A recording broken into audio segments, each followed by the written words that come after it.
Dumating sa Senado si Vice President Sara Duterte at nakipagpulong kay Senator Rodante Marcoleta.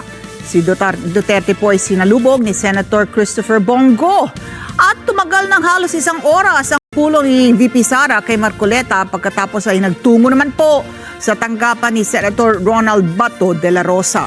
Tumanggi naman si Duterte na ibahagi ang detalye ng kanilang meeting sa mga kaalyadong senador. At wala pa ring pahayag hinggil dito si Senator Marcoleta. Ay naman kay Senator Go, hindi niya alam ang pakay ng Vice Presidente kay Marcoleta.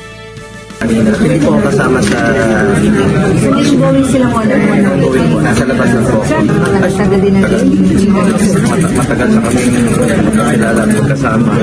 Anak siya lang ang boss ko, dating Pangulong Rodrigo Duterte. Siyempre dapat kong salubungin dito sa Senado bilang senador.